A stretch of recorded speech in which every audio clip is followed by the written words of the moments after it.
Na semana passada, nós tivemos aprovação pelo Senado do texto base aí da MP da Eletrobras, da privatização da Eletrobras, com algumas alterações em relação ao texto que tinha sido aprovado pela Câmara. Então, teve de retornar agora à Câmara para votação até amanhã, que é o prazo de validade da MP, que é através de uma medida provisória que se dará autorização aí para a privatização da estatal e todas essas mudanças em relação ao setor elétrico. E para falar sobre isso, nós estamos em contato com Joaquim Passarinho, que é deputado federal pelo PSD, membro da Comissão de Minas e Energia e vice-líder do governo na Câmara.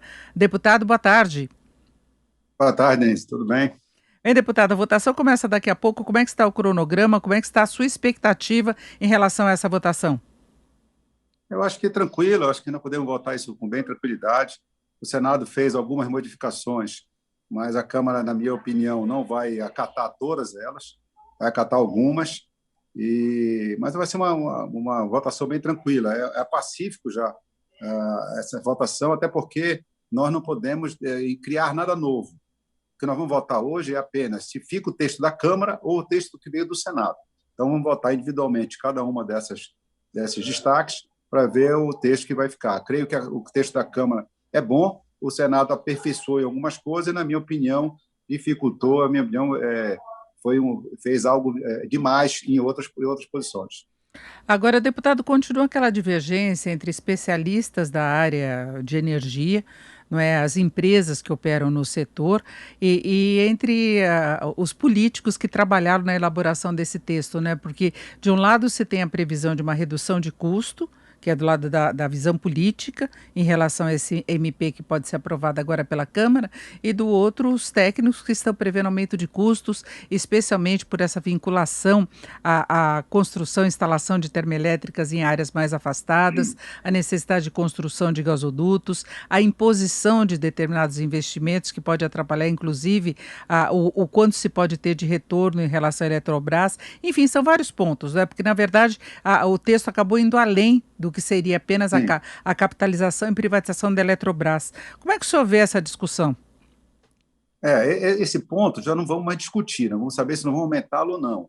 Realmente, na minha opinião particular, foi um jabuti colocado, né, quando se criou essa reserva de mercado que vai atender poucos empresários, um setor bem específico, no caso de fazer gasodutos, para que a gente possa ter termoelétrica a gás natural. Logicamente, para setores, para áreas que não têm energia, tudo é bom, qualquer independente de preço. A energia mais cara é aquela que você não tem. Porém, eu acho que foi uma reserva de mercado, a MP não falava sobre isso, foi colocado pelo relator, e agora o Senado ampliou ainda essa reserva de mercado. Né? Há destaques, com certeza, para que a gente, se não pode tirar, porque isso já foi uma matéria vencida, mas pelo menos não aumentar o tamanho desse prejuízo. Quanto a aumento de energia, nós já temos todo mês. Eu quero saber quem é que não tem aumento de energia, menos mesmo centros estatais. O problema é que eu tenho lá no Pará, por exemplo, a Eletronorte, que aumenta a energia quase todo mês, e não só isso, não temos energia. No próprio Tucuruí, no Lago Tucuruí, existem comunidades próximas à nossa hidrelétrica que ainda estão com lampião ou fazendo energia a motor. Quer dizer, é impossível. Você falava há pouco na sua reportagem anterior sobre saneamento, é a mesma coisa. A pior energia, a mais cara, é aquela que você não tem. Mas na verdade a Eletrobras precisa de investimentos, por isso que se defende a Sim. privatização, a capitalização, para a empresa ter esse reforço financeiro, mas de repente vieram essas mudanças que na verdade mexem com o setor elétrico como um todo, no Sim. fornecimento de Outra mudança energia, que o Senado né? fez, só para você ver, colocou que o governo tem que absorver todos os funcionários da Eletrobras, mantendo seus níveis salariais. Isso é um absurdo. Manter um texto desse que o Senado mandou é um absurdo. Se nós estamos fazendo isso para botar a empresa, para vir para o mercado, disputar mercado, os últimos 6 leilões de energia, a Eletrobras não conseguiu nem participar, não conseguiu dar lance, não tem dinheiro para investimento, não contratam funcionários há mais de 12 anos. Quer dizer, o que a gente precisa é modernizar, capacitar essa empresa para ela poder gerar energia e atender o povo brasileiro. Agora, se nós começarmos a colocar reserva de mercado, né, garantir emprego, com níveis de salários que são absurdos, totalmente fora de mercado, aí nós só vamos dificultar.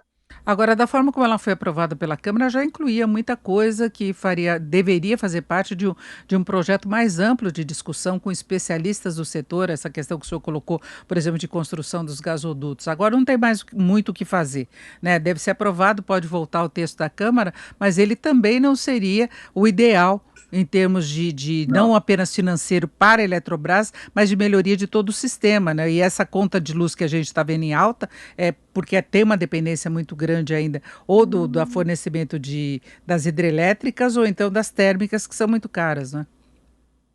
Com certeza. A nossa preocupação sempre é essa. Eu acho que nós temos uma outra chance, que é o veto presidencial.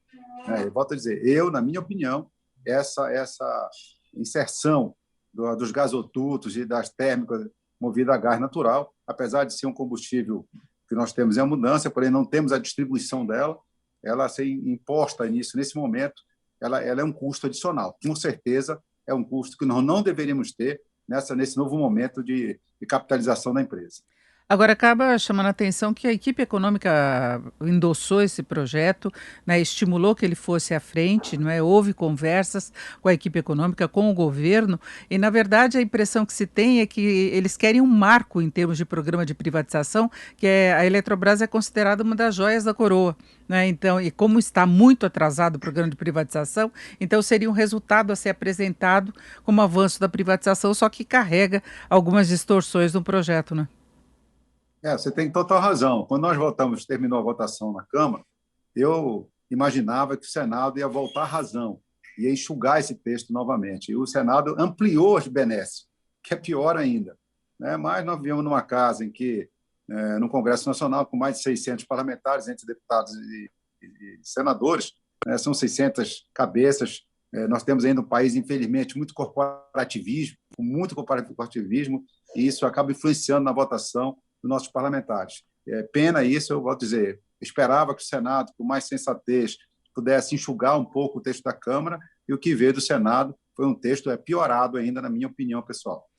Na verdade, a gente tem, tanto em relação à pauta econômica como em relação a outras pautas, um interesse político colocado de uma forma muito pesada, né? Uma coisa que chama a atenção da sociedade, porque não é só falar que a agenda está caminhando, que tem muita coisa sendo aprovada, precisa ver exatamente o que está sendo aprovado, né? É tudo uma negociação. A casa é a casa do possível, né? Não do ótimo. Né? Eu acho que o que o governo conseguiu nesse momento foi isso. Pior do que não fazer era não conseguir aprovar e perder. Você vê que no Senado a votação por 4 votos. Né? Então, foi uma votação super apertada. Talvez, se não tivesse o relator colocado e aceitado algumas dessas exigências de alguns partidos, nem aprovação nós teríamos. Então, menos mal que não volta para a Câmara. Hoje nós temos a oportunidade de voltar a enxugar o texto e o presidente ainda terá a oportunidade de vetar alguma coisa para que a gente possa ter um texto mais limpo, mais eficiente, para que ganhe o Brasil e os brasileiros como um todo. Agora, o senhor, como vice-líder do governo, chegou a conversar com o governo, com integrantes da equipe econômica, a respeito de possíveis mudanças, porque nós tivemos a aprovação na Câmara com uma margem muito grande, né, que seria a margem quase de emenda constitucional. Hoje o Isso. senhor vê ambiente parecido para aprovação, uma facilidade tão grande assim? Sim, sim. Eu acho que hoje nós vamos ter uma votação muito boa. Nós tivemos hoje uma conversa com o relator, né, o Omar Nascimento. O Omar Nascimento já pontuando algumas coisas que ele vai acatar do relatório do Senado, mas tirando algumas. Tem, por exemplo, tem indenizações à empresa de energia do Piauí, uma coisa bem focada, local. Quer dizer, são alguns penduricalhos, né? São alguns jabutis que se colocam no caminho, que nós vamos enxugar alguns. Volto a dizer, do gás, né, das termas de gás, nós não podemos mexer, porque não só a Câmara votou, como o Senado também. O que eu pelo menos, vamos tentar fazer um grupo de deputados é não ampliar o tamanho desse prejuízo. E depois a resposta fica com o governo através do veto, que é possível ainda Sim, para tirar, né, isso, os chamados jabutis aí desse projeto. isso. Nós vamos votar contra alguns pontos, justamente para dar liberdade ao governo, para dizer, olha, tem um grupo de deputados, tem um grupo de parlamentares que não aceita esse tipo de colocação que foram feitos, prejudica o projeto, prejudica o plano de privatização de empresas e que deixando o governo à disposição e uma possibilidade de veto e a gente poder defender esse veto dentro do Congresso. Perfeito. Ouvimos o Joaquim Passarinho, que é deputado federal pelo PSD do Pará, membro da Comissão de Minas e Energia e vice-líder do governo na Câmara. Deputado, muito obrigado. Uma boa tarde. Obrigado a vocês.